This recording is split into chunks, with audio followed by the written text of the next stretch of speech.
এই সন্ত্রাসী কর্মকাণ্ডের কারণে বাংলাদেশ এখনো পর্যন্ত ইসরায়েলকে স্বাধীন রাষ্ট্র হিসেবে স্বীকৃতি দেয়নি। দুদেশের মধ্যে কোনো কূটনৈতিক বা বাণিজ্যিক সম্পর্ক নেই। তবে এ সত্ত্বেও বাংলাদেশি পণ্য চুপি চুপি পৌঁছেছে ইসরায়েলে। রপ্তানি উন্নয়ন ব্যুরো বলছে গত ১.৫ দশকে প্রায় $13 লাখ পণ্য ইসরায়েলে রপ্তানি হয়েছে। এদের মধ্যে প্রধানত ওষুধ, তবে তালিকায় আছে তৈরি পোশাক এবং ফার্নিচারও।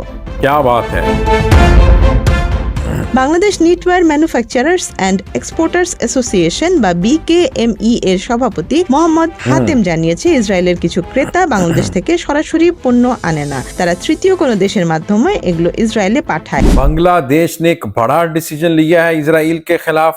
मैं समझता हूं कि इजराइल की अब चीखें और भी निकलेंगी। किस तरह से जो दोस्तों इजराइल बांग्लादेश की जो प्रोडक्ट्स है, मेडिसिन स्पेशली, क्योंकि बांग्लादेश फार्मास्यूटिकल में, मेडिसिन में बड़ा नाम है दुनिया भर में, जिस तरह टेक्सटाइल में है। अब वो UAE के जरिए, यानी थर्ड कंट्री के जरिए वो ये इंपोर्ट करते थे बांग्लादेश की प्रोडक्ट्स को, यानी बांग्लादेश UAE कंपनी को देता है। वो कंपनी 2 नंबरी ये करती है कि आगे जो बांग्लादेश की मेडिसिन है, कपड़ा, फैशन डिजाइन, वो सेल करती हैं इसको इजराइल की कंपनी को।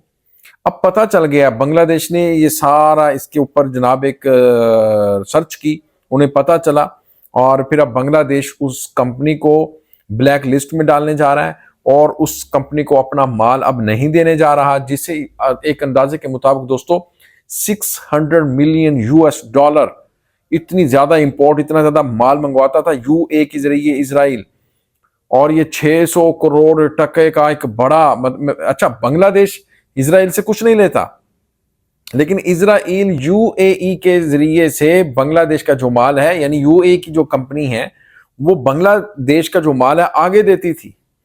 तो मेरे ख्याल में बांग्लादेश इसके ऊपर भी बैन लगाने जा रहा है, ये खबर के मुताबिक देखें। अस्सलाम वालेकुम दोस्तों, मैं हूं एहसान खान और आप देख रहे हैं YouTube चैनल एहसान रिएक्शन विद एहसान। मैं उम्मीद करता हूं आप जहां भी होंगे ईद उल फितर एंजॉय करते होंगे, और एहसान रिएक्शन की पूरी टीम की तरफ से आप सब दोस्तों को ईद उल फितर भी बहुत बहुत मुबारक हो। भाई खबर की तरफ बढ़ते हैं, आज के टॉपिक के ऊपर बात करते हैं कि कैसे अब जो इजराइल को बांग्लादेश की तरफ से भी झटका है, क्योंकि ईरान तो बड़े झटके दे रहा है ना, एक के बाद दूसरा तीसरा बड़े से बड़ा हमला। और कल जो उन्होंने जोहरी तनसीबात के ऊपर हमला किया है, न्यूक्लियर साइट के ऊपर ईरान ने हमला किया रात को, उससे जो इजराइल है वो माफिया मांग रहा है। इजराइल UN में चला गया, यूनाइटेड नेशन में जाकर, वहां पर बताऊं क्या कह रहा है, ये हमले, इनके क्लस्टर बम ने हमारे ऊपर कहर बर्पा कर दिया है, क़यामत बर्पा कर दी है, ये कहां से ले आया, पता चला आपको।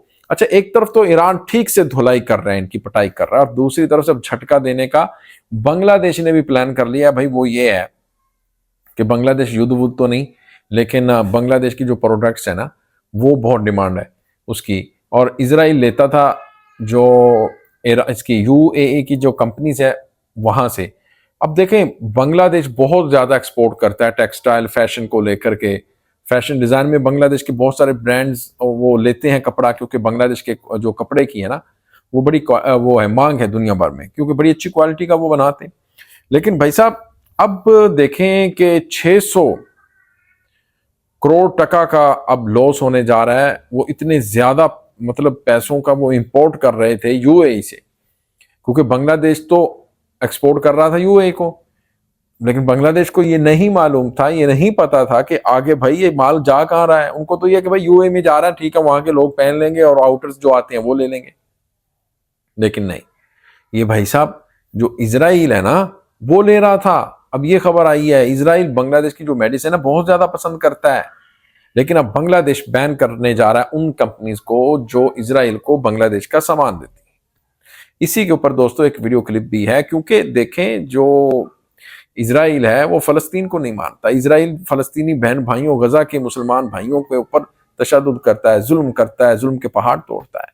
इसलिए मेरे ख्याल में बांग्लादेश ने एक बड़ा और अच्छा डिसीजन लिया है।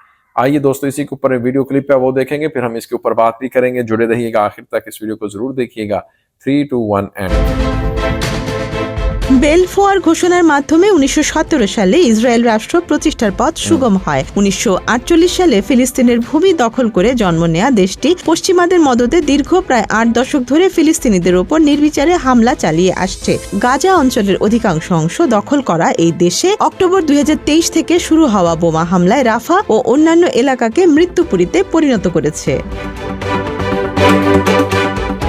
এই সন্ত্রাসী কর্মকাণ্ডের কারণে বাংলাদেশ এখনো পর্যন্ত ইসরায়েলকে স্বাধীন রাষ্ট্র হিসেবে স্বীকৃতি দেয়নি। দুদেশের মধ্যে কোনো কূটনৈতিক বা বাণিজ্যিক সম্পর্ক নেই, তবে এ সত্ত্বেও বাংলাদেশি পণ্য চুপি চুপি পৌঁছেছে ইসরায়েলে। রপ্তানি উন্নয়ন ব্যুরো বলছে গত 1.5 দশকে প্রায় $13 লাখ পণ্য ইসরায়েলে রপ্তানি হয়েছে। এদের মধ্যে প্রধানত ওষুধ, তবে তালিকায় আছে তৈরি পোশাক এবং ফার্নিচারও।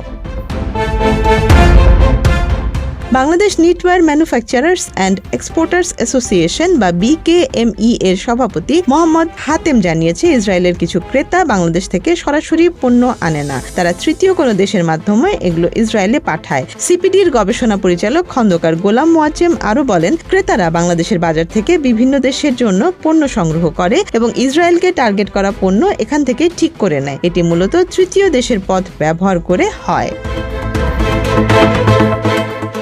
বাংলাদেশে ইসরায়েলকে রাষ্ট্র হিসেবে স্বীকৃতি না দেওয়ার কারণে দেশের পাসপোর্টে এখনো লেখা আছে ইসরায়েল ছাড়া সব দেশে বৈধ, তবে জাতিসংঘের বাণিজ্য পরিসংখ্যান চিত্র ভিন্ন দেখায়। ইউএন কম ট্রেড ডেটা অনুযায়ী 2024 সালে ইসরায়েল বাংলাদেশ থেকে প্রায় $5.55 লাখ পণ্য আমদানি করেছে, যা প্রায় $600 কোটি সমান।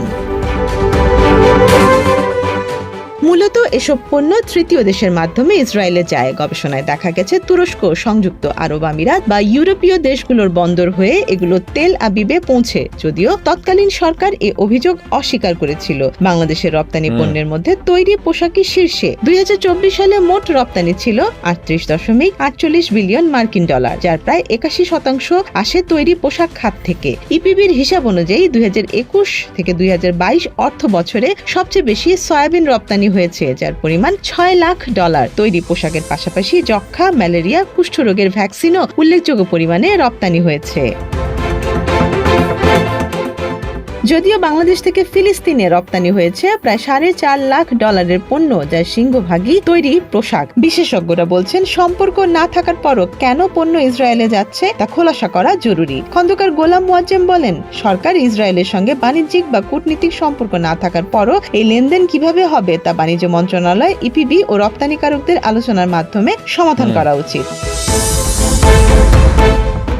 এ প্রসঙ্গে প্রশ্ন উঠেছে, ফিলিস্তিনের যুদ্ধ বন্ধ হলে কি তৃতীয় দেশের মাধ্যমে ইসরায়েলের সঙ্গে যে পরোক্ষ বাণিজ্য চলছে তা আবার শুরু হবে? নবগঠিত সরকার কি এ বিষয়ে কোনো ব্যবস্থা নেবে? সেটি নিয়েই এখন চলতে পারে জল্পনা। दोस्तों, आपने ये वीडियो देखी है, आपका इसके ऊपर क्या रिएक्ट है?